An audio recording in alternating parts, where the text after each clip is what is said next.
Boa noite a todos, sejam muito bem-vindos. Eu acho que já fui muito bem apresentada, aliás, com os abraços e fotos lá fora, eu tive a sensação de que eu sou uma velha conhecida de muitos de vocês. Isso é uma satisfação que eu não troco por nada. Não pensem em vocês que faço só por vocês, faço por mim também. É uma energia, é um carinho muito grande, isso para mim é fundamental. Portanto, quem não tirou foto, tem intervalo depois. E depois da peça tem mais intervalo, quer dizer, tem fim, né? Mas também dá para tirar foto. Gosto muito de estar com vocês e espero que a gente tenha uma noite agradável. Vocês não sabem, é muito raro que eu diga uma coisa dessas, mas esse dia foi uma contagem regressiva para mim.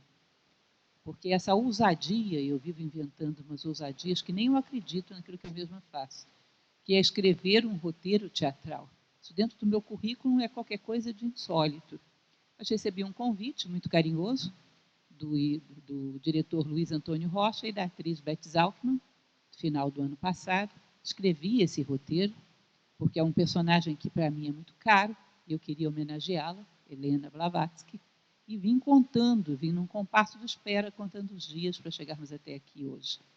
Com certeza, se basear-se em intenções, em esforço, em boa vontade, ir até o limite das nossas possibilidades para tudo dar certo, já deu certo. Como dizia a própria Helena Blavatsky, quem faz o seu melhor faz tudo o que se pode esperar dele. Apenas reiterando aquilo que foi dito pela Plícia, eu gostaria que vocês entendessem que renascimento não é simplesmente um fato histórico. Renascimento é um fato psicológico. Cada vez que a humanidade se congela, para de explorar os seus poderes latentes, para de avançar, para de caminhar na direção da plenitude da condição humana, tem que vir alguém e abrir uma fresta nessa resistência, nesse congelamento. Abrir um corredor para que esse ar puro da natureza humana legítima possa voltar a transitar. Então não pensem, renascentistas podem estar aqui agora, e devem.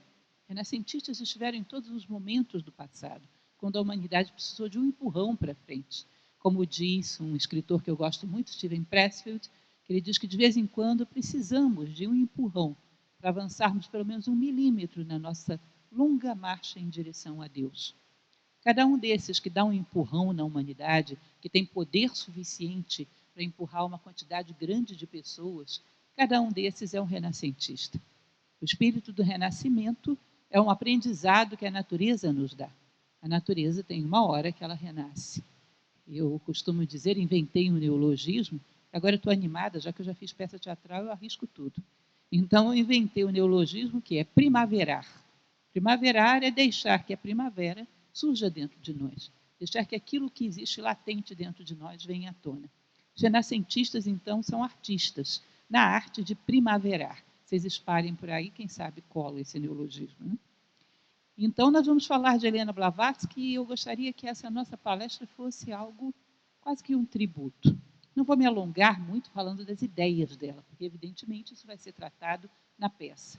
Mas apenas para mostrar para vocês o impacto histórico de uma figura tão peculiar, que trouxe, digamos, talvez a gente não saiba que muito do nosso comportamento, a nossa visão de mundo, implícita e perdida na inconsciência, no esquecimento humano, mas por trás existe o tributo dela, que é um fato curioso, que aqueles que querem trabalhar para a humanidade, eles não exigem direitos autorais, eles não querem reconhecimento, eles querem simplesmente que as pessoas caminhem 1 milímetro, ainda que à custa de muita dor, de muito sacrifício, que em geral é inevitável. E o caso dela não foi exceção.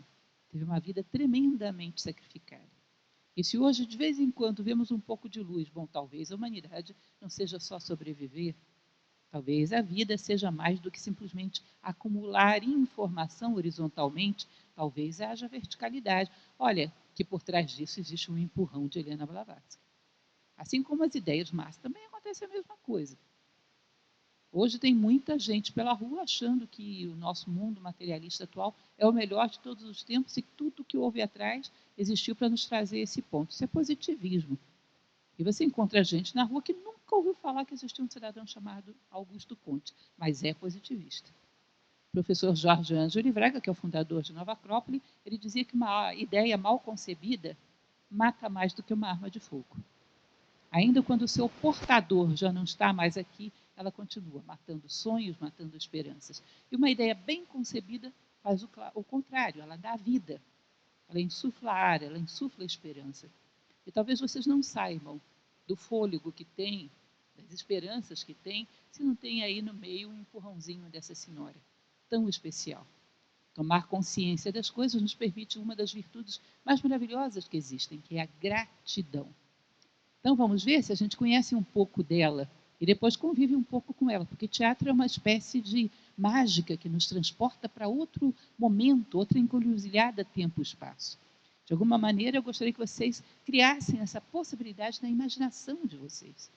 Que nós vamos ter um encontro com a própria Helena Blavatsky, ela vai se apresentar em primeira pessoa. Toda a peça é baseada em ideias dela, mas antes vamos rondar um pouco esse personagem, para que a gente já chegue com um pouco mais de intimidade. Então vamos lá. Helena Petrovna Blavatskaya, é uma característica do russo, os nomes têm feminino, então o correto seria que o nome dela fosse pronunciado assim. Ela nasce em Ekaterinoslav, hoje já não é mais esse nome, as cidades, depois de tanto tempo, se atualizaram em seus nomes, hoje se chama Dnipropetrovsk, e já é na Ucrânia, não é mais na Rússia. Fazia parte do Império Russo, então. Ela é filha e neta de personagens muito especiais. Sua mãe, vejam bem, a gente está em 1830, na Rússia, que ainda era um local assim bem, digamos assim, um passo atrás da Europa como um todo, em termos de evolução urbana e tudo mais. Ela era filha de uma senhora escritora, romancista, e a sua mãe tinha bastante sucesso, era considerada a George Sand da Rússia. Era uma Helena também. Por trás da mãe dela ainda havia a avó dela, que era também Helena, Dolgokurova, que era, além de botânica, estudiosa de elementos da natureza, de biologia em geral, a ponto de ser reconhecida até no Ocidente. No momento onde as mulheres não tinham acesso à educação formal praticamente nenhuma, ela era uma estudiosa, estudava de forma autodidata, ou seja, ela vem de uma sequência de Helenas brilhantes. E não só isso, mas também pertencentes à mais alta nobreza russa. Então, ela nasce aí, há 2 calendários, na época se utilizava o calendário russo, era ainda o calendário juliano.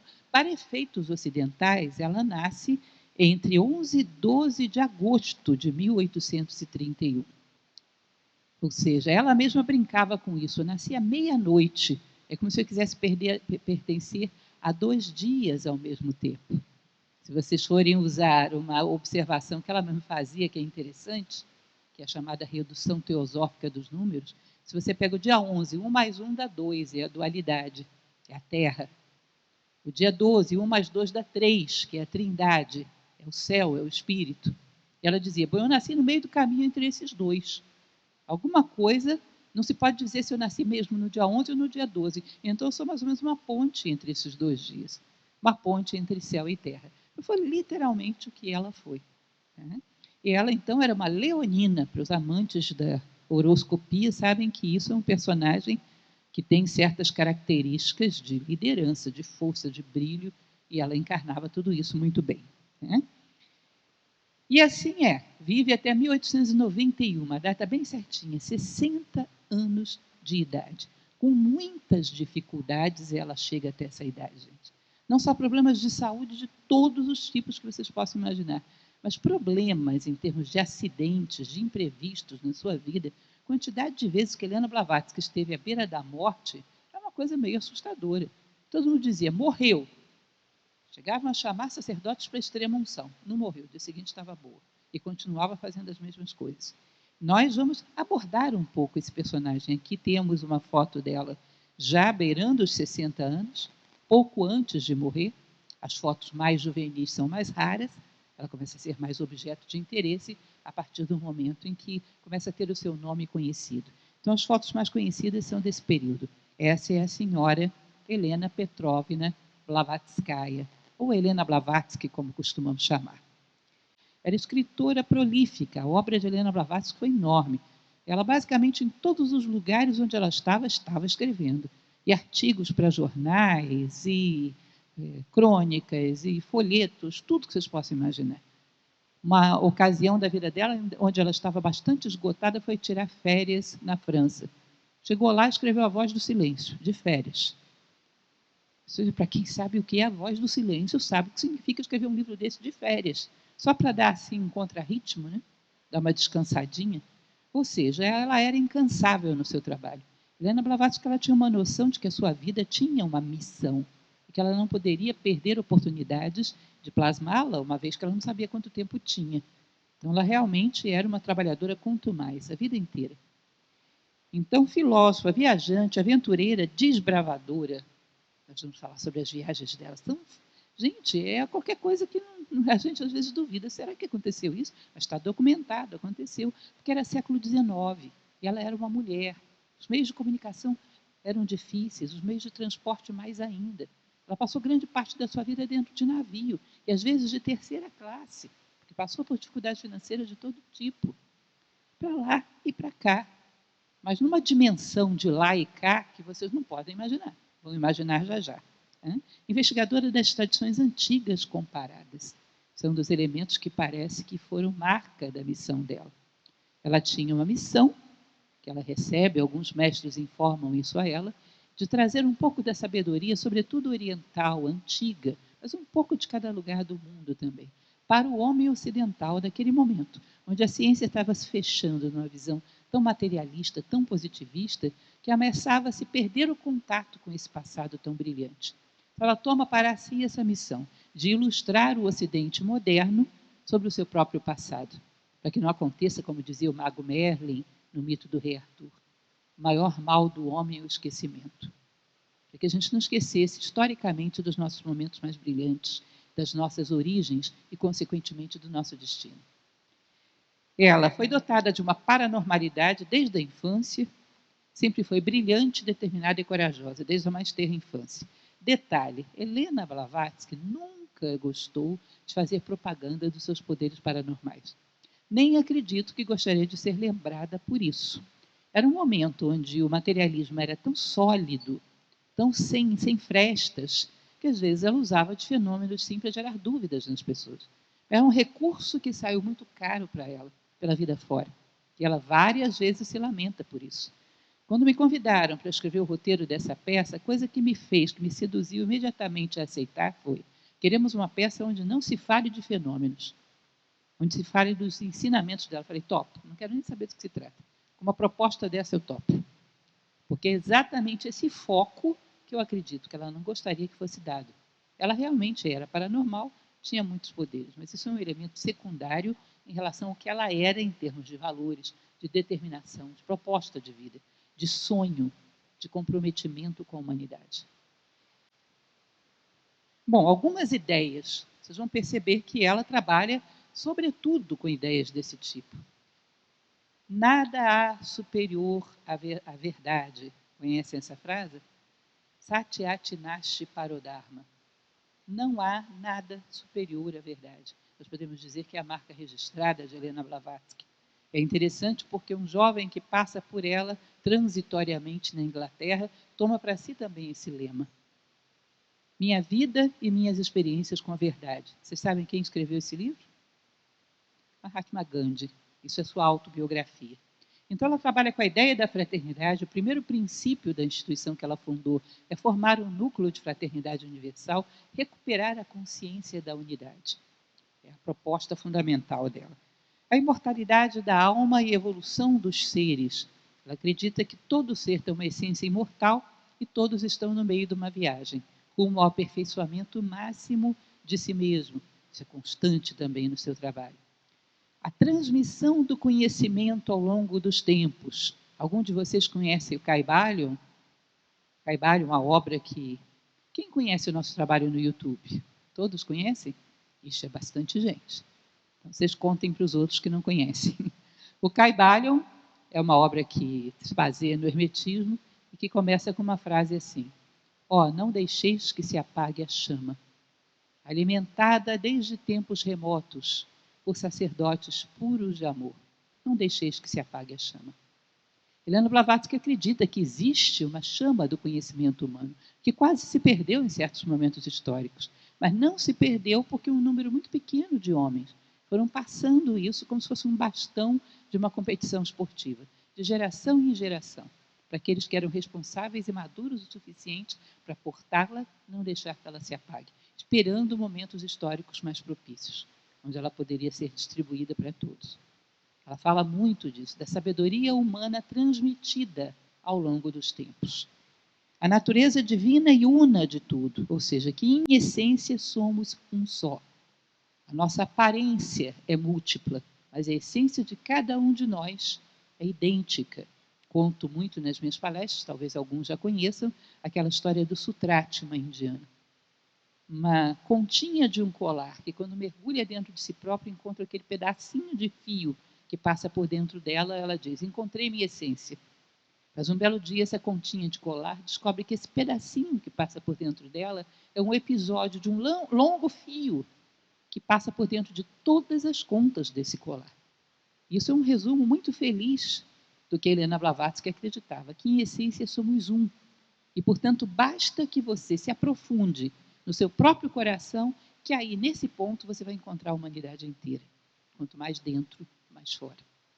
E ela faz, toda a sua obra é um chamado contundente, para que você mergulhe em direção a esse ponto, onde você e toda a humanidade se encontram. Parmênides, que era um antigo filósofo grego pré-socrático, ele dizia, os que dormem têm um universo em particular, mas que os que velam habitam um mundo em comum.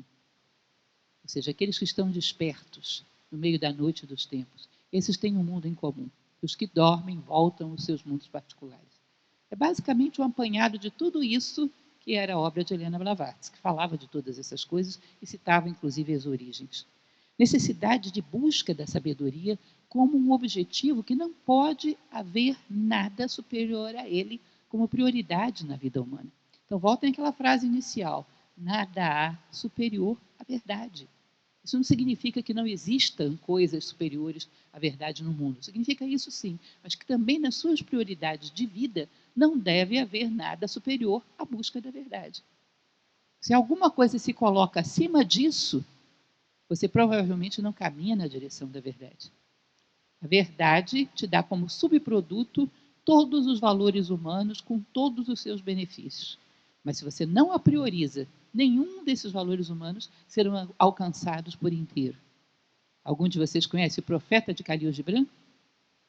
Aquele que não moe o trigo com amor, cozinhará um pão que mata só a metade da fome daqueles que comem.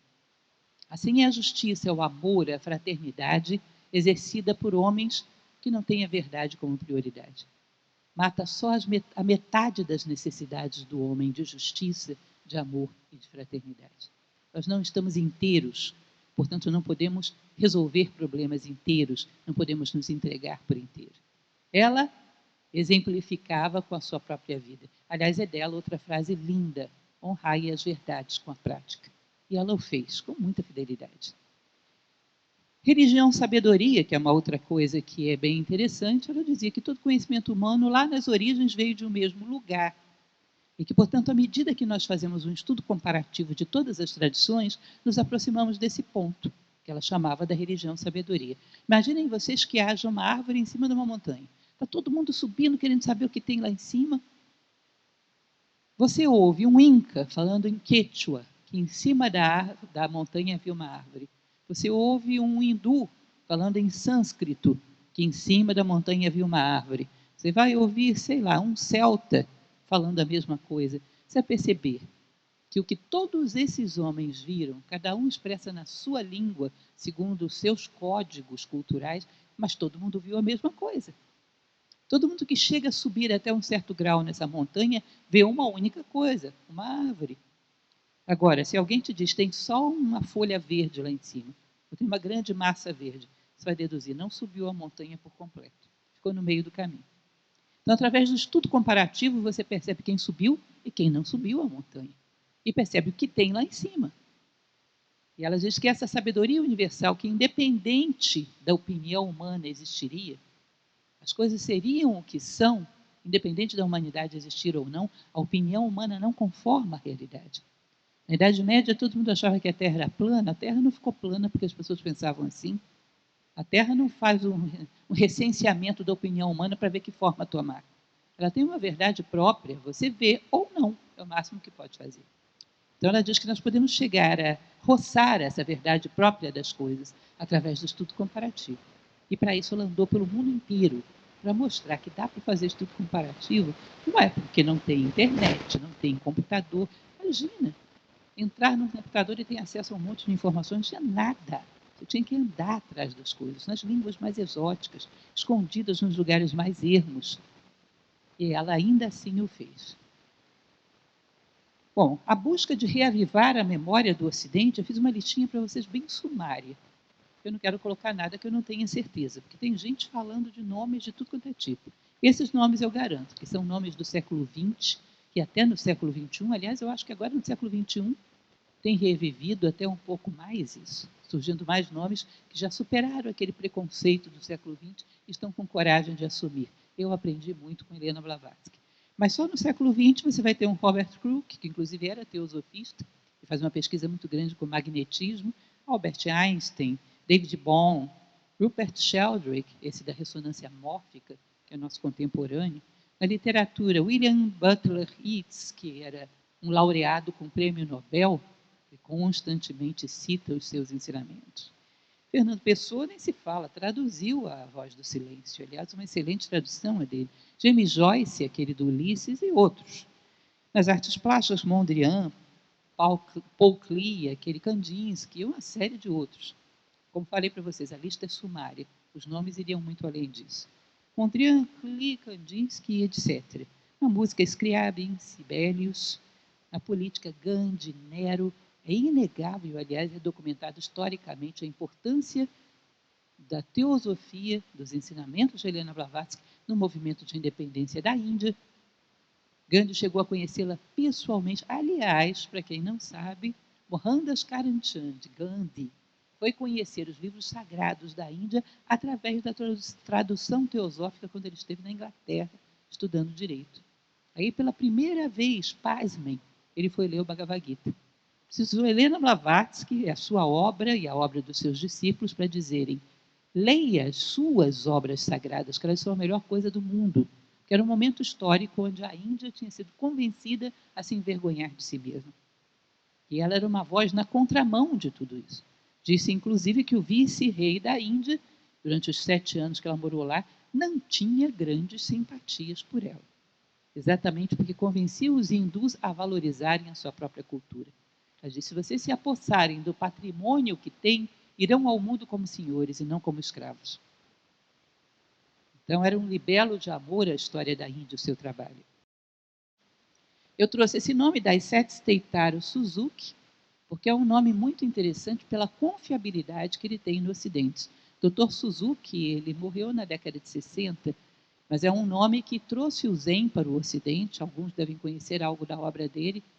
É o fundador do Zen Mountain Center, nos Estados Unidos, traz essa tradição da forma mais pura, e ele era uma autoridade no assunto, inclusive muito equilibrado e sensato. Dr. Suzuki, numa das suas obras, diz, falando sobre a voz do silêncio. Quem quer que tenha escrito esse livro esteve no budismo tibetano e conhece esse material que é citado lá, porque o livro é todo baseado no livro dos preceitos de ouro do budismo tibetano. Ele diz, isso está longe de ser uma fraude. Quem fez isso esteve lá e realmente leu esses livros. Não só ele, mas um outro monge que também tem muita reputação, que é o Lama Kasidava Sandup, um lama da escola Gelugpa tibetana, que foi o responsável pela tradução para o Ocidente do Bardo Thodol, o livro tibetano dos mortos, que é uma maravilha de livro, muito interessante. Ele, junto com o inglês, Evans Wentz chega com A Voz do Silêncio e dá para ele, olha aí, mestre, ele falava muito bem o inglês, vê o que o senhor acha desse livro? Ele diz, indubitavelmente, quem escreveu isso conhecia os mistérios do Tibete. 2 homens que jamais a conheceram, eram muito posteriores ao período histórico dela. O Lama Kasidava morre, que se não me falha a memória, década de 40, 50, agora do século XX. Que não havia por que negarem nem afirmarem coisas com qualquer outro interesse, senão a expressão da verdade. Dizem, quem escreveu isso esteve lá, sabe o que está dizendo. Então, são muitos os testemunhos. Isso aqui é apenas uma amostragem, para que vocês percebam que não há como negar. Helena Blavatsky teve um impacto no século XX, e os ecos desse impacto se esparramam. Sabe quando joga pedrinha na água, que os círculos vão ficando cada vez mais amplos? Ela atinge círculos cada vez mais amplos no nosso século XXI. Olha só, que interessante. Pesquisa histórica. A casa parece que ainda existe lá, embora a Rússia tenha tido uma dificuldade muito grande de começar a prestar homenagem a Helena Blavatsky. E aí, muito modesta parte, o trabalho de Nova Acrópole ajudou bastante isso, a fazer com que os russos reconhecessem a importância histórica de uma russa. Esse é o local onde ela nasce, de 11 para 12 de agosto de 31, em Dnipropetrovsk, na época Ekaterinoslav, às margens do rio Dnieper, hoje Ucrânia. Ela nasce uma noite tempestuosa, tem uma série de sinais que as pessoas interpretam como presságios. Até aí eu não vou entrar muito em detalhes, porque tudo isso pode ter sido uma superstição inventada depois. Mas o fato é que ela era a mais velha das filhas mulheres, sua irmã Vera era 4 anos mais nova do que ela, e tinha, além disso, um irmão, Leonid. Ou seja, 3 filhos de um casal nobre russo. Existe um desenho que eu nem coloquei, porque eu não sei dizer o fundamento disso, então não usei coisas duvidosas, mas existe um desenho que dizem que era dela.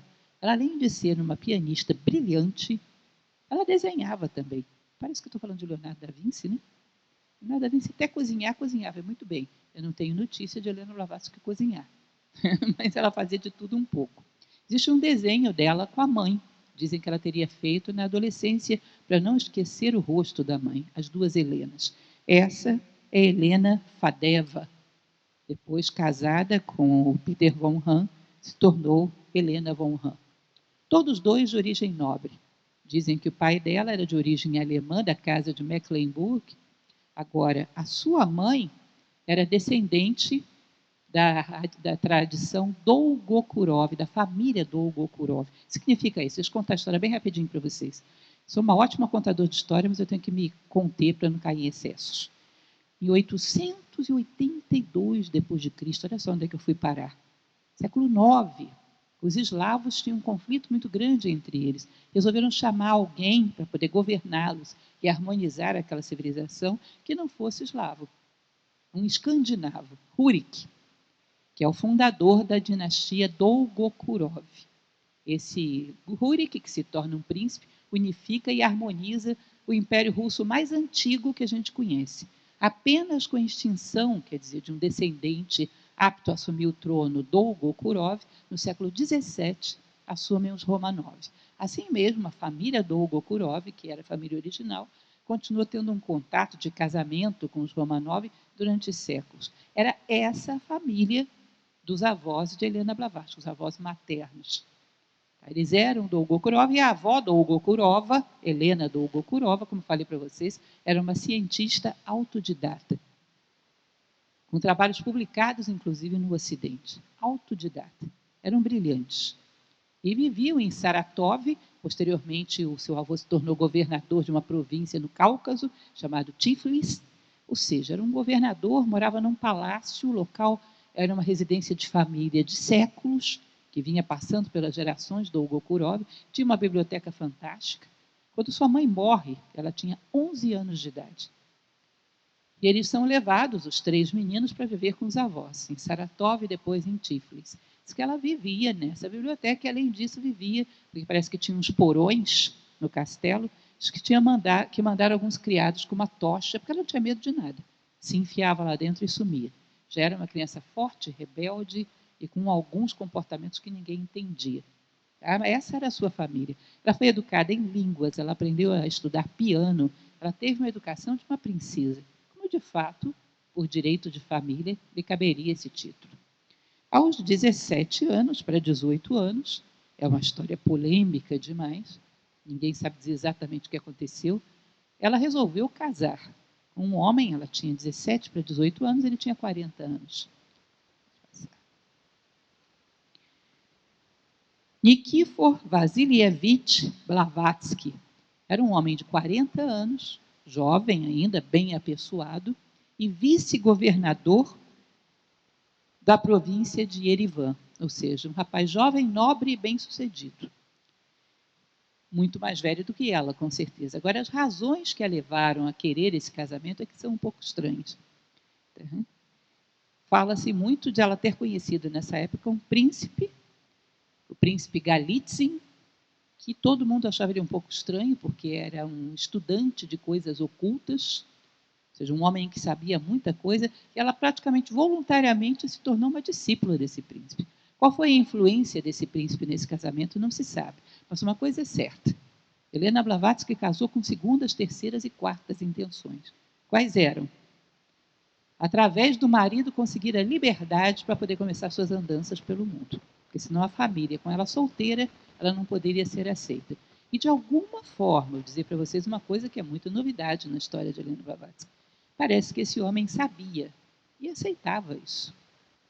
As pesquisas mais recentes dizem que Blavatsky, em primeiro lugar, ela o largou com 3 meses de casada. E parece que ele continua mandando dinheiro para ela, junto com o pai, pela vida fora. Hoje já existe essa descoberta. No momento ela volta, fica 1 ano com ele, quando ela retorna do Tibete.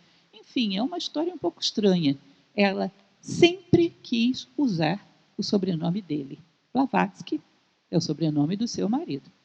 É uma espécie de uma homenagem estranha. Ela nunca deixou de usar esse nome. Ou seja, ele abriu portas para ela. Depois do casamento, então, ela simplesmente, puf, pés para que te quero. E começa com muito pouco dinheiro, o pai a localiza, começa a mandar dinheiro para ela, a andar pelo mundo. Até que ela encontra com o pai, aos 20 anos de idade, no dia do seu aniversário, em Londres. Os dois estavam andando. Aí tinha um fator que era engraçado, porque ela sonhava na infância com um homem. Esse homem lhe dava conselhos, a protegia, e parecia um hindu. As vestimentas lembravam de um hindu. E ela achava que isso era uma mera fantasia. Puf, encontra esse homem nas ruas de Londres, no dia do seu aniversário de 20 anos. Era um príncipe Rajput, chamado El Moria. Ele estava na comissão do rei do Nepal, na época, que iria fazer uma visita à rainha da Inglaterra. Ela encontra esse homem, conversam por algum tempo, e ele diz, ela já era uma brilhante pianista, diz, olha, você pode ter uma carreira como pianista que vai te projetar, ter uma vida de sucesso, você tem talento para isso, mas você pode participar de um projeto nosso para beneficiar a humanidade. Imagina se uma mulher como Blavatsky pensaria 2 vezes. Para quem conhece a mitologia grega, lembra um pouco Aquiles, né? Uma vida longa e banal, uma vida curta e intensa, valorosa. Uma pessoa desse tipo não pensa 2 vezes, e ela não pensou nenhuma, parece. Respondeu imediatamente que queria, sim, se comprometer com a obra dele, fosse lá o que fosse. A obra desse príncipe, que fazia parte do budismo Gelugpa tibetano, do mosteiro de Tashilhum, Pushigatsi, era transmitir um pouco do conhecimento do passado da humanidade para aquela geração que estava se tornando tão materialista. Só que ela teve que fazer uma série de viagens que eram como se fosse uma prova para que ela se purificasse, provasse a bondade das suas intenções, a sua lealdade, para estar preparada para ir para o Tibete. Ou seja, você quer ser meu aluno? Quero, aceito. Abre mão de tudo para ser meu aluno. Abro, mas eu não vou te aceitar, não. Vai se qualificar, quando você estiver pronto, eu te aceito. As condições eram essas, básicas, simplesinhas. Né? Ela fez 3 tentativas de entrar no Tibete, só consegue na 3ª. Enquanto isso, viaja para tudo quanto é lugar. Seu mestre tibetano dizia, olha, o Tibete você pode ir para lá com um exército, você não acha o nosso mosteiro. Agora, se a gente quiser e for te receber na porta, você entra. E na hora que a gente achar que você está preparado, a gente vai te receber na porta. E assim foi. Em determinado momento, ela foi bater lá. Um roteiro que durou 17 anos. 17 anos de viagens. A maior parte desse tempo, sabe onde? Dentro de um navio. Conta-se que logo que ela encontrou o pai, que ela foi fazer uma das suas primeiras viagens, o pai lhe deu dinheiro a vida inteira enquanto estava vivo, e ela comprou um bilhete de primeira classe para fazer a primeira das suas viagens. Aí encontra uma mulher que queria ir para os Estados Unidos, que o marido tinha ido para lá. Ela troca o seu bilhete de primeira classe por um bilhete de 3ª classe, junta um pouco do dinheiro que ela tinha, paga para a mulher ir com os 3 filhos e vai na 3ª classe. Ela era um pouco assim, tudo que ela tinha, ela doava. Não tinha muita capacidade de pensar, não, eu vou reservar porque eu vou precisar. Isso não era com ela. Era um estado de entrega e de generosidade perpétua. E, curiosamente, sempre teve alguém que a socorreu nos momentos mais críticos. Nunca chegou a um estado de miséria. Sempre que tinha, não era só dela. A vida inteira é assim. Então, ela viaja por 17 anos pelo mundo afora. Eu acho que não vai dar para enxergar. Vai dar, aqui em cima está um pouco melhor. Eu marquei só os nomes dos lugares onde ela esteve. Para vocês darem uma olhada. Imagine isso aí, de navio, sacolejando, terceira classe, uma mulher sozinha, todo mundo olhando. Quem é essa mulher? O que ela está fazendo aqui? E ela lá, na terceira classe, uma condição horrorosa, viajando por todo o mundo, gente. Ela passa basicamente por todo o mundo, por todos os lugares onde ela acredita que possa existir algum rastro de sabedoria, para coletá-la, para fazer anotações, para aprender, para fazer a sua coletânea da sabedoria da humanidade. Vocês já ouviram falar nesses monges das montanhas japoneses, os Yamabushis, da seita Shugendo? Até os japoneses conhecem pouco os Yamabushis. Eles vivem isolados na montanha. Todo mundo sabe que são mais sábios do que o Zen, são mais sábios do que a tradição shintoísta, têm um conhecimento extraordinário, se diz que inclusive de astrologia, e vivem isolados lá até hoje. Me digam como uma mulher russa, que não sabia a priori a língua, chegando lá sozinha, conseguiu que esses Yamabushis a aceitassem e ela vivesse algum tempo com eles e aprendesse deles. Ela conseguiu. Vocês me explicam como, mas ela conseguiu. Hoje, japoneses, aliás, sempre, japoneses tentam entrar lá e não conseguem. Helena Blavatsky entrou. Uma russa, uma mulher viajando sozinha. Esteve, então, com os Yamabushis. Eu coloquei aqui embaixo um pouco mais na Sérvia. Na Sérvia, ela vai encontrar, logo depois da Sérvia, ela vai encontrar os drusos, eu vou mostrar aí já já. Viveu, pertencia ao grupo dos drusos. Ela vai para o Canadá, porque queria conhecer as tribos dos indígenas e aprender com seus xamãs, e tem contato com indígenas próximos a Quebec. Depois ela vai para Nova Orleans, até os desenhos da Disney mostram um pouco isso, né? Aquela princesa e o sapo, que Nova Orleans, na época, devido ao afluxo de xamãs africanos, tinha muita prática do voodoo. Ela queria conhecer o que era aquilo, foi lá. Aí, saindo de lá, ela vai viver com comunidades mormons, no interior dos Estados Unidos. Parou? Não. Pega carroça, vai embora em direção ao México, de carroça. Chega no México, viaja também por todas aquelas tribos, fala com os xamãs, conhece os resíduos maias. Acabou a história? Não, foi para o Peru. Vai para o Peru, lá encontra um jovem indiano, os dois fazem uma série de viagens por todas as ruínas, aprende um monte de coisa, conversa também com indígenas. Acabou? Não, pega o navio e vai para o outro lado do país, do outro lado do mundo, para a Polinésia. Então, ela não parou, nunca. Aí, ó, em 1865, ela se torna membro da comunidade drusa. Ela não chega e diz, oi, pessoal, como é que vocês estão? Ela mora lá, ela se torna membro, ela vive como eles, ela aprende tudo que tem para aprender em todos esses cantos. Isso não é brincadeira. E sabe-se lá, deve ser uma lição de diplomacia fora do comum, saber como é que ela fazia para esse pessoal aceitá-la. Os drusos não aceitam nem as suas próprias mulheres no meio dos seus cerimoniais. E ela se torna membro da comunidade drusa e aprende um monte de coisa. Outra coisa que é quase que folclórica, né? Ela não passava por um local que tivesse uma causa justa que ela não se metesse no meio. Se lembra um pouco o código dos cavaleiros da Távola Redonda, né? Onde um cavaleiro passar, a sua espada está a serviço da justiça, da bondade e do amor. Por onde um cavaleiro passava, se tinha algum conflito, ele estava obrigado a interferir. Eu acho que tinha um pouco de colecionadora de contos da Távola Redonda, porque ela se metia em todas as coisas por onde ela passava. Então, a batalha da unificação da Itália por Garibaldi, quando ela chega lá, havia um grupo tentando trazer pessoas para trabalharem, para lutarem na guerra. Ela lutou na guerra de Mentana, na batalha de Mentana, ao lado de Garibaldi. Teve feridas de guerra, com tempo para se curar. Todo tipo de novela que vocês possam imaginar. Aliás, é um detalhe que eu coloquei embaixo para vocês. Pense numa pessoa que parece que os acidentes a cercavam. Ela, com 9 anos, quase morre rumo a Tíflis, uma avalanche. Mas cai assim, centímetros antes dela passar com a família. E ela é que vinha mais adiantada no grupo, uma avalanche. E ela escapa. Ela cai de um cavalo que também quase morre. bate com a cabeça, todo mundo chamou o sacerdote ortodoxo, vai morrer. Não morreu, no dia seguinte estava boa e continuava caminhando. O cúmulo foi quando ela sai do Tibete, pega um navio para ir para o Egito e o navio afunda. Um navio que carregava explosivos, explode tudo, só salva 16 pessoas. Uma delas, Helena Blavatsky. Imagine uma pessoa. Olha, Helena Blavatsky é uma pessoa maravilhosa para você estudá-la, mas eu não sei se seria bom andar com ela. Talvez não fosse muito aconselhável, já que você não tem um karma tão bom. Acho que é bom a gente estar um pouco de tempo depois, né? Não era fácil. A terceira tentativa de entrar no Tibete foi exitosa. E ela dizia, não foi exitosa porque eu insisti, eu fui teimosa, foi porque eles foram me receber, acharam que eu estava preparada. Ela entra e vive, diz que passa 7 semanas isolada nas montanhas, fazendo exercícios e trabalhos que eles queriam que fizesse, e se dedica a todas as disciplinas e recebe a missão de trazer um pouco do conhecimento humano do passado, sobretudo do Oriente, para o Ocidente moderno. E ela aceita fazer isso e se dedica o resto da sua vida a essa missão. Ela ficou tão desaparecida que a família começou a fazer cultos fúnebres sem corpo presente, acharam que ela tinha morrido. É interessante porque a sua irmã, Vera Pskov, que era a sua irmã mais nova, recebe uma carta. Quando ela abre a porta, não sabe dizer de onde saiu aquele cidadão, um cidadão com turbante, com cara de hindu, na Rússia.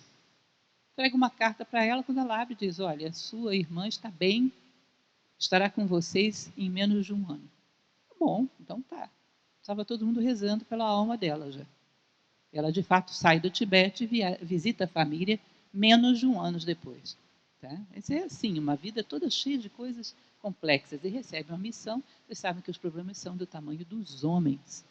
Alguém que recebe uma missão de despertar a humanidade materialista, cientificista, por um conhecimento tão amplo quanto esse das tradições orientais e ocidentais do passado, é alguém que tem que ter muita coragem, muita garra e ser muito qualificado para isso. E ela aceita, e assim o faz. Ela era do tamanho dessa missão. Só isso já dá para vocês imaginarem quem era esse ser humano. Que alguém estudioso, alguém que tem algum grau de sabedoria, como era um monge de Shigatse, ela vivia no mosteiro do Panchen Lama, Tashilhumpo, que era um Panchen Lama, um homem que tinha sabedoria suficiente para saber para quem passar uma missão, e passa para ela, e ela cumpre. Ele sabia que ela tinha estatura para isso. Ela chama de Mahatma, mas o mesmo pronome de tratamento que se usa com Gandhi, significa grande alma. Seus mestres tibetanos, seus Mahatmas. Então, ela, em um determinado momento, depois dela ir ao Egito, voltar para casa na Rússia, dizem para ela, vai para os Estados Unidos. Por quê? Não sei, vai. Ela não era muito de questionar, não. Esses mestres lhe mandam esse recado, ela entra num navio, como sempre, vai bater nos Estados Unidos. Fica em Nova York, recebe a notícia de que tinha uns irmãos, os irmãos Ed, que faziam uns fenômenos, umas aparições, uns deslocamentos que apareciam figuras mortas. Ela não contou conversa, foi para lá para ver o fenômeno. Encontra lá o coronel da reserva norte-americana, um jornalista, coronel Harry Steele Olcott. Esse homem, que nunca foi um militar propriamente dito, ele recebeu esse título pelos serviços que ele prestou durante a Guerra de Secessão, era um jornalista que trabalhava exatamente com a função de desmascarar fenômenos paranormais. E ele estabelece contato com ela, os dois conversam bastante, ela explica o que estava acontecendo ali, e os dois resolvem trabalhar juntos, e é uma amizade para o resto da vida, uma parceria. Os dois juntos, em 1875, eles fundam, então, em Nova York, um apartamentozinho que é aqui, na Irving Place, número 46, eles fundam a Sociedade Teosófica. Ela tinha essa foto guardada como cortava e fazia nos seus cadernos um álbum de fotografia. E abaixo dessa foto ela tinha escrito, com a sua letra, a respeito dessa foto, a criança nasceu, aleluia. Ou seja, para ela foi um momento muito importante, de fazer uma associação onde ela poderia começar a transmitir os seus conhecimentos. Curiosamente, dizem, eu não acredito muito nisso, mas enfim, que ela e Olcott estavam numa sessão, numa palestra, onde eles estavam assistindo aulas de um cidadão chamado Houston Skinner, que até hoje é interessante de ler o tal do Skinner. Ele fala sobre a fonte das medidas sagradas do Egito, e era um profundo conhecedor disso. Um matemático e arqueólogo que fazia comparações e deduções matemáticas sobre a localização das obras no Egito. Ela diz que Olcott manda um bilhetinho para ela no auditório. Se a gente fundasse uma sociedade para discutir esse tipo de assunto. Parece que ela só estava esperando ele ter essa ideia, para dizer que a ideia era dele, porque ela já estava querendo isso mesmo. O chamado Miracle Club dos Estados Unidos, que era o Clube dos Milagres, era um grupo de pessoas que se interessavam por fenômenos paranormais. A princípio, vão e frequentam esse grupo. Ele é fundado com 17 pessoas. Mas os Estados Unidos era muito instável e muito sujeito aos ventos do budismo. Então, tinha época que houve dezenas de pessoas, tinha época que estava só ela e o Olcott. E não sei se por isso ou por alguma orientação que ela recebe, ela resolve sair dos Estados Unidos definitivamente, em 78, e vai para a Índia. Vocês sabem quem é que tinha se filiado ao movimento teosófico em Nova York, em 1878? Thomas Alva Edison. Ele chegou a frequentar aulas de Helena Blavatsky no seu período dos Estados Unidos. Aí ela vai embora. Puf, pega o Olcott também, outro que não olha nem para trás. Esse foi um que entregou a sua vida de cabeça mesmo, não olha nem para trás. Vão os dois para a Índia. A missão da Índia, pode ir. São 7 anos de Índia, 7 anos de um esforço fora do comum. Talvez tenham sido os anos mais sofridos da vida dela, mas também os mais prolíficos. Ela sofre demais na Índia. Era um momento histórico, como eu já falei para vocês, que os indianos estavam sendo convencidos pelos ingleses, que os dominavam então, de que a cultura deles era toda supersticiosa e desprezível, que eles tinham que imitar o conhecimento tecnológico do Ocidente. E muitos estavam sendo convencidos disso. Era comum que mandassem os seus filhos estudar na Inglaterra para esquecer as suas raízes supersticiosas. E ela vivia isso como um drama, porque a Índia é talvez a biblioteca do mundo de conhecimentos profundos. Talvez não tenha havido outro povo, salvo o egípcio, que é mais ou menos do mesmo nível, que tenha ido tão profundo no conhecimento da natureza humana. E ela sofria tremendamente com esse tipo de prática. Tá? Ela chega, então, primeiro vai viver em Bombaim, que hoje é Mumbai. Esse local ela chamava de Ninho de Corvos. Corvos como um pássaro simbólico, que representa aquele que busca e transmite a sabedoria. Vocês já devem ter desconfiado dele lá no mito da Arca de Noé, não é não? Por que soltaram ele e ele não voltou? Porque ele não foi em busca da terra física, ele é em busca da terra metafísica, da terra espiritual. E o corvo é sempre símbolo daquele que busca os mistérios. Ela chamava essa primeira casa na Índia do Ninho de Corvos. Depois de algum tempo, eles conseguem comprar um terreno, com as economias, com as doações que recebem, em Madras, que hoje é Chennai, onde existe até hoje a sede da Sociedade Teosófica. E começam, então, a praticar os seus ensinamentos, andar pelo país afora, fundam um jornal, que já a gente vai ver, o Teosofista, e aí eles conseguem arregimentar uma série de seguidores, pessoas inclusive importantes, como o inglês Alfred Pierce Siné, que era o editor-chefe do jornal mais importante em inglês na Índia naquela época, que era o The Pioneer. Ele se torna discípulo dela, aprende muito dela. Até que, num determinado momento, depois de regimentar muitas personalidades, ela começa a causar incômodo. Aliás, ela passou a vida inteira dela causando incômodo. Isso é curioso. Observem. E isso é estatístico, não é nem uma questão de opinião. Quantos gênios da história não eram incômodos para os seus contemporâneos? Vocês sabem que cerca de 70% dos gênios, isso é uma estatística, de todas as áreas que vocês possam imaginar, não foram reconhecidos pelos seus contemporâneos? E muitos deles foram duramente perseguidos e alguns foram mortos. Apenas 30% dos gênios que houve na humanidade tiveram essa oportunidade de ser reconhecidos vivos. A maioria não, só póstumamente. Parece que é uma característica dos gênios. Então, quando todo mundo rejeita alguém, antes de você entrar no sentimento coletivo e rejeitar também, dá uma olhada se você não está rejeitando um gênio. Porque o comportamento coletivo, quando vê algo grande, arrepia. Por que será? Eu recorro mais uma vez ao meu amigo Steven Pressfield, que ele dizia que existe um acordo tácito para permanecermos na mediocridade juntos, quando alguém reage é tomado como um traidor. Eu sempre uso o exemplo do dia que você estudou na escola quando era pequeno, porque quase todo mundo passou por essa experiência. Você estudou, foi para o colégio, fez a prova, se saiu bem, os seus colegas queriam bater em você na porta. Por quê? Ninguém estudou, todo mundo tirou 0. Se você tivesse tirado 0 também, a turma inteira tirou 0, culpa do professor, não é? Mas você tirou nota, você expõe todo mundo, prova que dava. Não fizeram porque não quiseram. Então, existe um acordo tácito para permanecermos mergulhados na lama, juntos. Quando alguém reage, é tomado como um traidor. Então, cuidado, viu, com as rejeições de vocês. Vejam se não estão entrando no fenômeno coletivo de rejeição dos gênios. Uma das coisas mais raras e belas de se ver é alguém que é capaz de reconhecer um gênio em vida. Significa que está aberto, não tem preconceito, não está contaminado por inveja, por competição, por rivalidades. Então, ela atrai uma quantidade muito grande, através desse jornalzinho, inclusive, e isso vai gerar um incômodo generalizado por parte do governo inglês, por parte dos missionários cristãos na Índia. Estavam crentes de conseguir, naquele momento, haver uma ideia. O que não fosse cristianismo tinha que ser abolido. E tinham essa esperança de converter a Índia inteira ao cristianismo. Helena Blavatsky dizendo, a cultura de vocês é uma pérola, não abra mão dela. Claro que isso é um objetivo um pouco utópico e distante, mas havia essa esperança então. E ela dizendo, não abandonem suas crenças, elas são preciosas. São as mais antigas do mundo, talvez as mais profundas. Isso não era agradável, gente.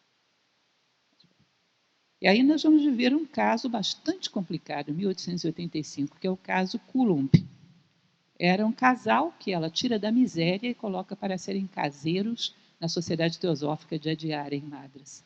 E, num determinado momento, eles, depois de demitidos por raiva, ou provavelmente porque ofereceram dinheiro para eles, foram corrompidos, começam a dizer que tudo que ela fazia, que a paranormalidade dela, tudo era golpe, que ela era uma farsante. E é chamada, então, a Sociedade para Pesquisas Psíquicas, inglesa, que trabalhava na investigação disso, que já tinha, a Sociedade para Pesquisas Psíquicas, já tinha frequentado a Sociedade Teosófica de Londres, tinha até uma certa simpatia pelo movimento. Mas parece que escolheram um homem errado. O investigador que foi mandado para a Índia, Richard Hodgson, vai já com a intenção de provar aquilo que não poderia ser provado, que é que Helena Blavatsky era uma impostura. Ele solta um relatório dizendo que ela era a impostora do século e que, inclusive, aprovava que fosse uma espiã russa. Agora, se alguém souber para que interessava ao governo russo uma pessoa ensinando filosofia na Índia, me explique, porque eu ainda não entendi, nunca vi nenhum espião que fizesse filosofia. Interessante isso. É bom que todo filósofo é um pouco espião, realmente, espia tudo. Mas, enfim, é uma piada o relatório. 2 anos depois, houve um outro estudioso, Myers, que faz um relatório interno dentro da Sociedade de Pesquisas Psíquicas, que diz, olha, tem uma série de pontos errados nesse relatório do Hodgson. Não foi publicado, isso foi guardado. Vocês sabem quando é que isso foi ser derrubado? 1986. O caso Coulomb acontece em 1884. Em 1986, um outro estudioso, Vernon Sanders, é mandado à Índia e estuda e percebe que estava tudo fraudado, todo o relatório Hodgson era fraudado. E, inclusive, constava que ele teve conhecimento disso e omitiu que o casal Coulomb tinha se oferecido para desmentir toda a história ao preço de 10 mil rúpias. Ou seja, foi uma grande farsa, mas custou a ela uma humilhação, uma exposição que a colocou violentamente doente. Isso faz com que ela, em 1885, depois de 7 anos na Índia, de prestar um serviço de um valor inestimável, inclusive deixar as sementes da independência da Índia, vá embora. E passa por alguns países europeus e acaba por se fixar em Londres. Ela começa um trabalho que ela vinha anunciando há muito tempo, que ela pegaria a Isis Sem Véu, um livro que ela tinha publicado ainda no seu período de Estados Unidos, 1877, e ela revisaria e ampliaria a Isis Sem Véu. E ela começa a fazer isso quando sai da Índia. Só que ela começa a fazer e acaba fazendo um livro totalmente diferente, que é a Doutrina Secreta, sua obra-prima. Ela dizia que a Doutrina Secreta só tinha, em relação a Isis Sem Véu, cerca de 40 páginas. No Brasil, uma edição com 6 volumes. Ou seja, ela escreveu um outro livro muito mais amplo e muito mais profundo, que ela considerava como a obra da vida dela. E ela escreveu com uma urgência, ela tinha medo de morrer. antes de terminar esse livro, que ela considerava como uma missão que ela tinha que entregar ao mundo. Então, aqui já entramos no ciclo da morte dela. Ela tinha pressa de terminar a doutrina secreta, e aqui Anne Besant, que é uma discípula já do final da sua vida, diz como ela trabalhava. Ela sai da Índia seriamente doente. E ela trabalhava incansavelmente. Ela diz que a condessa Constance Warmeister, que trata dela no final da vida, diz que ela não parava às vezes para fazer refeições, escrevendo folhas e folhas e folhas à mão, aquela pressa de terminar a doutrina secreta, que vai ser terminada em 1888, 2 volumes, em novembro o primeiro e em dezembro o segundo. Isso foi para ela um alívio, ela não podia morrer sem escrever a doutrina secreta. Em novembro de 1888, então, foi o primeiro tomo, e em dezembro o segundo. O terceiro tomo ela já estava morta. O terceiro volume da Doutrina Secreta foi uma compilação de suas conferências, de seus artigos, feita pelos seus discípulos. Ela escreve em vida, ela tem tempo de escrever apenas os 2 primeiros volumes, que depois são publicados numa outra forma em língua portuguesa. 89, eu digo que é o ano dos pequenos grandes livros. Estou cansada, escrevi muito, vou descansar, inclusive doente de novo.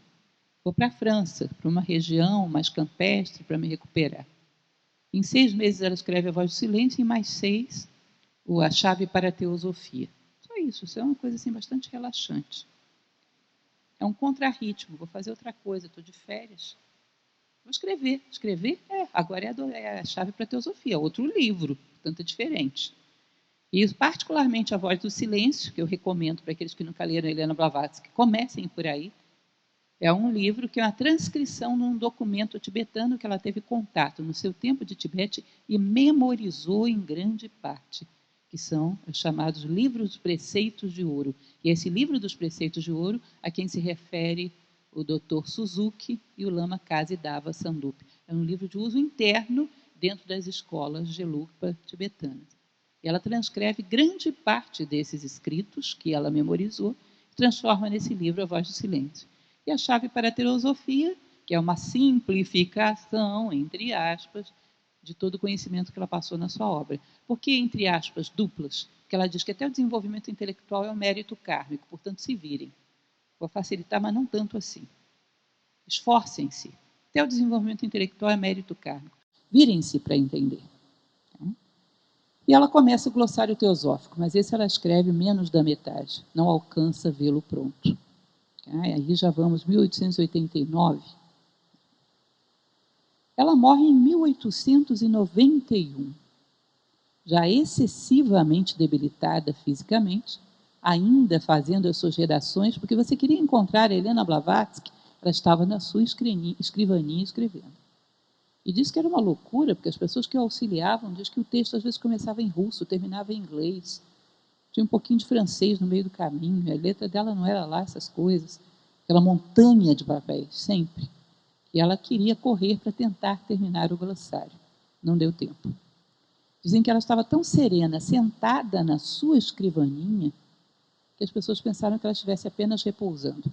Foi uma epidemia de gripe, que dá na Inglaterra. Ela morre dessa doença, e nos parece tão insignificante hoje, mas que na época ainda era bastante agressiva. Ela morre com um episódio de gripe. E morre sentada na sua escrivaninha. Agora, uma coisa interessante que se diz que ela, 2 dias antes de morrer, subitamente levanta da sua escrivaninha e diz essa frase, que se tornou quase que uma intenção para o pós-morte, um pedido final da vida dela. Mantenham a união. Não permitam que minha última encarnação tenha sido um fracasso. Ou seja, não permitam que tudo aquilo que eu fiz como Helena Blavatsky, essa minha encarnação, tudo que eu fiz seja perdido, seja um fracasso. Vocês percebem que o que a gente está fazendo aqui agora é exatamente tentar atender esse pedido dela? Para fazer com que esse conhecimento se mantenha vivo? Carl Jung, o grande fundador da psicologia analítica, ele dizia que quando aprendemos dos nossos antepassados, damos um sopro de vida a eles. A vida deles se ilumina pela possibilidade de ter continuidade na nossa, uma vez que aceitamos a nossa herança de conhecimentos. Eu acho engraçado, só aqui em off, um pouquinho de fofoca contemporânea, existe uma mania, hoje em dia, de fazer árvore genealógica para ver se você tem algum ascendente nobre. Vocês já viram isso? Eu acho engraçado que um dia desse meu irmão me surgiu com isso. Não, vamos pagar para fazer. Eu falei, você quer achar um ascendente nobre? É, quem sabe? Eu falei, olha, você vai bater numa nota promissória vencida, larga disso. Mas se vocês saírem do terreno materialista e entrarem mais num terreno de humanidade como um todo, quantas heranças que valem mais do que ouro existem guardadas para nós e que nós não aceitamos herdar, porque não sabemos o valor que tem. Vou contar uma pequena historinha indiana para vocês entenderem isso. Diz que havia um brahmane muito sábio que viajava passando seus ensinamentos e um dia ele dorme às portas de um vilarejo. Aí vem correndo o rapazinho de lá, na hora que ele estava se deitando, e diz, olha, eu sonhei com Shiva, e Shiva me disse que o senhor achou uma pedra maravilhosa no deserto e que ia me dar, e que isso ia resolver todos os meus problemas econômicos. Aí o Brahmane pensou assim, é mesmo, ontem no deserto eu achei uma pedra grandona, achei bonita, coloquei aqui na minha sacola, toma, você quer? É tu. Nossa, o senhor vai me dar? Sim, é tu, pode ir. Entregou a pedra para o jovem e foi arrumar o cantinho dele para passar a noite. Começar a caminhar no dia seguinte. Dia seguinte, ele está se preparando, dobrando as suas coisas para continuar a sua caminhada. Vem o jovem correndo da cidade. Espera um pouco. E ele, ué, o que você quer de mim? Já te dei a única coisa preciosa que eu tinha, não tenho mais nada para te dar. Não, o senhor me deu uma coisa muito preciosa, é verdade, mas o senhor tem uma coisa muito mais preciosa que eu quero que o senhor me dê. Ué, o que, rapaz? Você está louco? O Shiva te falou isso? O Shiva, nessa hora, deu um palpite errado. Eu não tenho nada. O que você quer? Eu quero a virtude que o senhor tem que me permitiu que o senhor me desse uma pedra como essa. Eu quero essa virtude. Essa é mais preciosa do que a pedra. Eu quero a virtude que o senhor tem que lhe permitiu entregar essa pedra para mim da maneira como o senhor entregou. Essa sim. Essa tem um valor sem comparação. Vocês percebem que isso é uma herança? E uma herança maravilhosa. Cecília Meirelles costumava dizer, não digam, esse que me deu corpo é meu pai, essa que me deu corpo é minha mãe, porque os nossos pais e mães foram múltiplos e se estendem pela história. Aqueles que nos deram a luz em espírito também são nossos pais e mães. É uma dívida de gratidão, de reconhecimento e, ao mesmo tempo, uma oportunidade de herdarmos, sem precisar fazer árvore genealógica, a herança mais preciosa que eles deixaram para nós, que foi a sabedoria reunida na sua vida. Reflita um pouco sobre isso. Então, ao estarmos aqui, estamos exatamente tentando, em primeiro lugar, nos unirmos em torno de ideias. Em segundo lugar, não deixarmos que toda a busca denodada, esforçada, que ela fez, seja em vão. Tentando tornar isso presente na nossa vida, para dizer, nós estamos lutando para atender o teu pedido. Pode passar. Olhem que linda essa frase, gente. Para mim, das mais bonitas que tem na história. Quando eu tiver partido, talvez as pessoas se deem conta de meus motivos desinteressados. Dei minha palavra de ajudar as pessoas a encontrarem a verdade, enquanto estivesse viva, e manterei minha palavra. Desde que me insultem e me agridam, chegará o dia em que a posteridade aprenderá a conhecer-me melhor. Nós, Nova Acrópole, chamamos vocês aqui hoje, nesse dia, 30 de novembro de 2019, para isso. Nós somos a posteridade. Estamos aqui para conhecê-la melhor e dedicar a ela a nossa gratidão. Peço que cada um de vocês, nessa palestra, nessa peça que ocorrerá daqui a pouco, preparada com tanto carinho, se isso tocar o coração de vocês, com um pedido pessoal, eu peço, intimamente, no seu coração, pense em Helena Blavatsky e diga, muito obrigada. Acho que nós devemos isso a ela.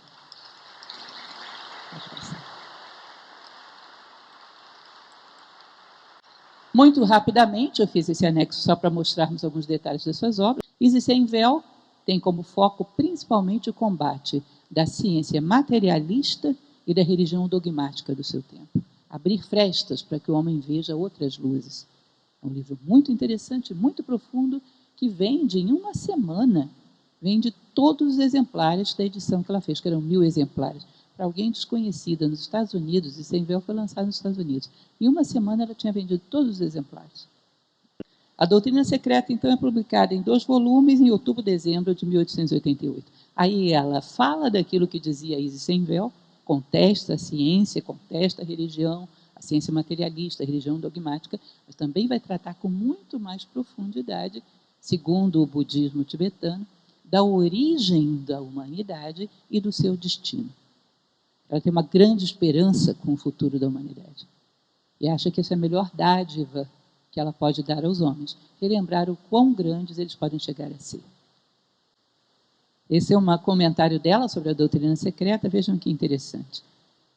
Ao público em geral e aos leitores de doutrina secreta em particular, posso repetir o que nunca deixei de afirmar, e que agora sintetizo nas palavras de Montaigne. Senhores, eu fiz apenas um ramalhete de flores escolhidas, nele nada há de meu, a não ser o laço que as prende. Essa é uma frase de Michel de Montaigne que ela toma para si.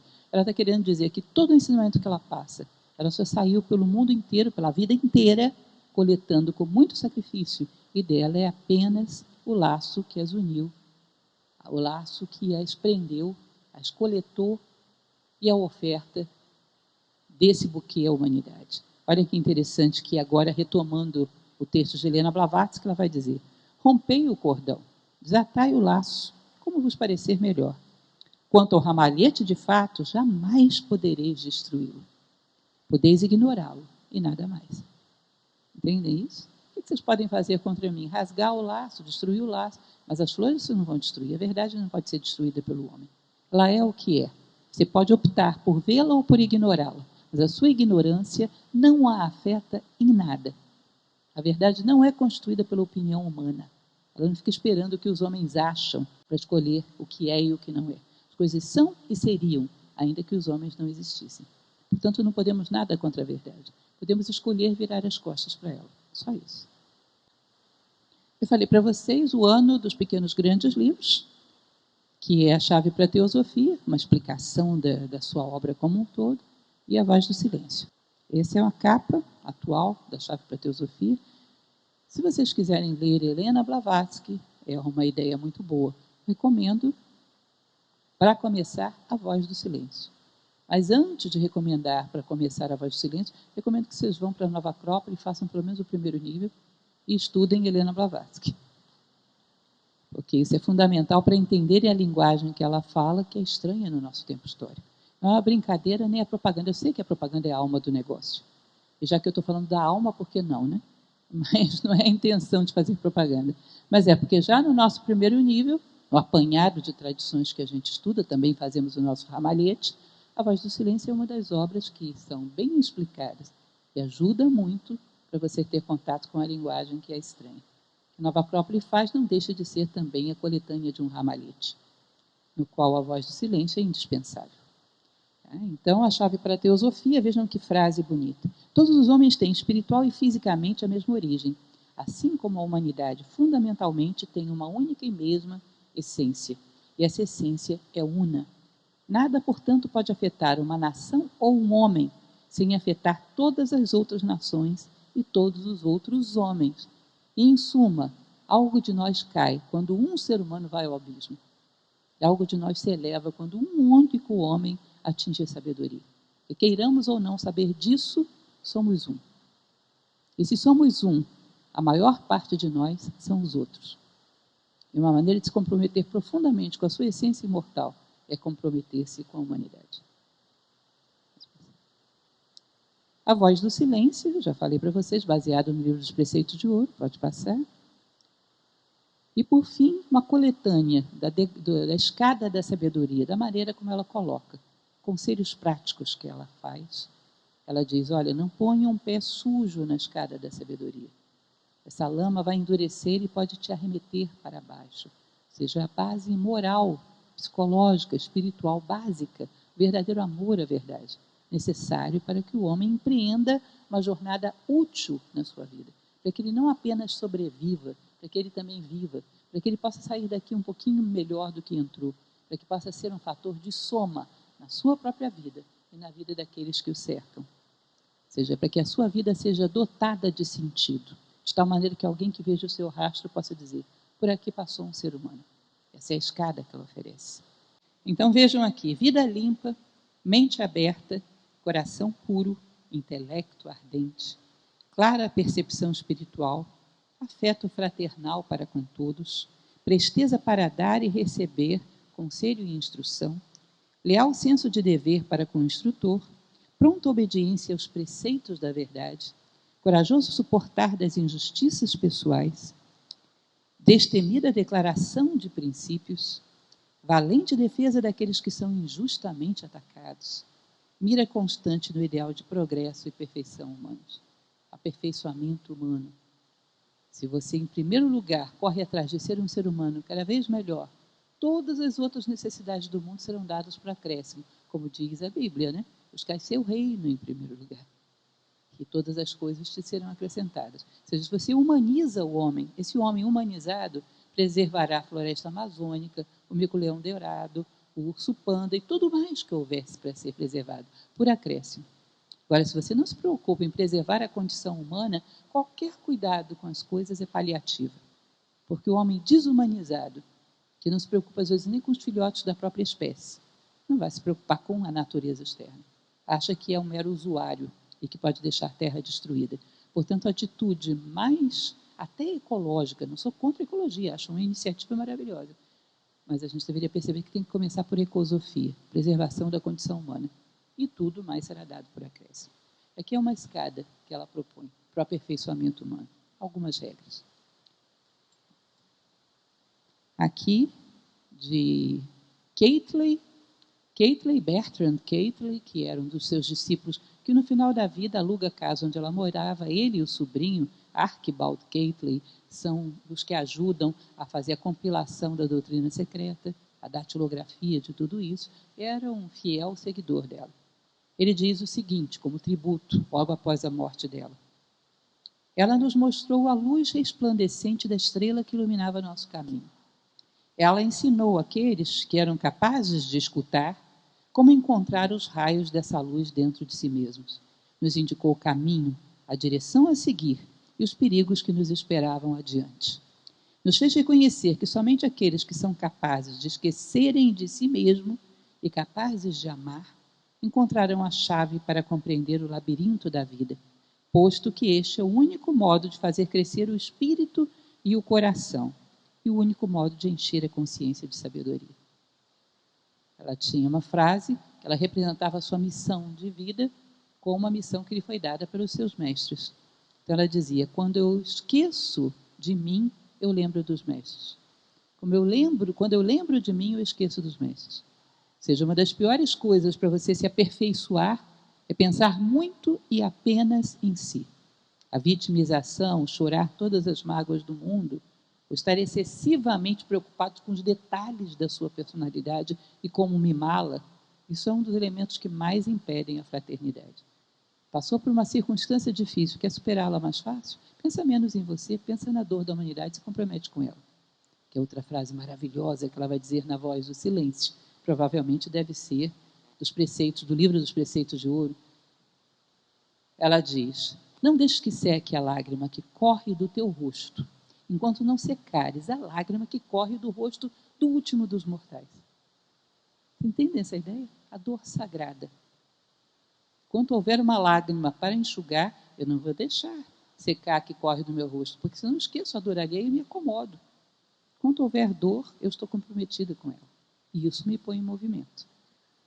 Eu tenho um truque que eu costumo usar para sair da cama pela manhã, entregando aqui para vocês uma fofoquinha básica, que é o seguinte, bate aquela preguiça, é lógico, vocês não passam por isso, né? Só eu que ainda tenho esse fenômeno tão extraterrestre de preguiça pela manhã, ninguém vive mais isso. Estou vendo que vocês todos superaram isso, não é verdade? Mas enfim, se acontecer eventualmente, imagine o seguinte, eu estou pagando por essa minha concessão em uma moeda, dor humana. Alguém está esperando por mim? Alguma missão me espera no futuro? Algo precisa ser realizado. Eu não estarei lá, porque fiz essa concessão. Ou seja, eu pago as minhas debilidades, as minhas concessões à inércia, ao egoísmo, eu pago com uma moeda, dor humana. Alguma dor eu poderia resolver, eu poderia paliar. Eu não estou lá, porque fiz concessões às minhas debilidades. Gente, esse é o tipo da coisa, aí vocês vão ver a natureza humana dentro de vocês, reagindo imediatamente. Não, esse preço eu não pago. puf, te arremessa da cama como se fosse um boneco de mola. É interessante, você começa a perceber que você tem dentro de si essa estrutura humana como poder latente que você precisa trazer à tona. Fraternidade é parte intrínseca de nós mesmos. Temos que reconhecê-la, cada vez mais trazê-la à tona. Buscai o conhecimento por puro amor, e o autoconhecimento, finalmente, coroará o vosso esforço. E essa é a assinatura dela, ou pouco antes de morrer, vocês veem que a letra já está trêmula, Helena Petrovna Blavatsky. Buscai o conhecimento por puro amor e não por nenhum interesse, que é uma outra coisa que sempre falo. Como buscamos o conhecimento no nosso momento histórico? Pelo que ele pode te dar. Ou seja, eu estudo para passar no concurso, para passar no vestibular, para ter aquele emprego bom, para ter aquela profissão de destaque. Se eu pudesse entrar nessa universidade ou entrar nesse emprego sem precisar fazer essa prova de forma segura, quem não optaria por uma alternativa dessa? O conhecimento é um estorvo que está no meio do caminho. Se você puder tirá-lo do meio do caminho, tanto melhor, para chegar àquilo que é bom mesmo, que são os resultados. Que tipo de humanidade é essa que considera o conhecimento como estorvo? O que é que se espera de uma humanidade que pensa nesses termos? Conhecimento intrínseco. Busque o conhecimento por amor. Não interessa o que vai acontecer depois. Agora, a minha consciência está tocando essa possibilidade nova. Eu estou encantada com essa possibilidade nova. O que vem depois? A gente vê depois. Agora sou eu com o conhecimento. Por isso eu ouso dizer e garanto as minhas palavras. Quando você pega uma pessoa com uma reflexão filosófica, que está estudando para alguma prova na vida, uma forma filosófica de lidar com o conhecimento, às vezes em 1, 2 horas, o seu estudo é mais produtivo do que aquele que para de fazer tudo para estudar por 10 horas por dia, mas que detesta o conhecimento. Por isso eu acho engraçado quando as pessoas me dizem, não faço filosofia porque eu não tenho tempo. Meu caro, a filosofia te dá tempo, não te tira. Ela te ensina a amar o conhecimento em si, e não o que você vai ganhar ou perder com ele. Não existe aprendiz melhor do que esse. Grandes homens e grandes mulheres como Helena Blavatsky são simplesmente aprendizes apaixonados pelo conhecimento. Busque o conhecimento por amor. E você será coroado com o autoconhecimento. E o autoconhecimento profundo, quando você obtém o pleno conhecimento do seu coração, você encontrou o coração do universo. Porque nesse ponto, todos nos unimos. Isso, então, é o que eu gostaria de trazer para vocês, como pequena reflexão. Vocês viram que eu rondei em volta de Helena Blavatsky, não tratei diretamente das suas ideias, porque essa peça foi feita em torno das suas ideias. Foi uma experiência maravilhosa. Daria uma palestra para contar para vocês todas as etapas da confecção, da elaboração disso, o amor que colocamos nisso. Essa peça é um tributo à grandeza de um personagem como Helena Blavatsky. Não esqueçam que vocês me prometeram. Ao final de tudo, ao final da peça, do fundo do coração de vocês. Muito obrigada. Muito obrigada, senhora.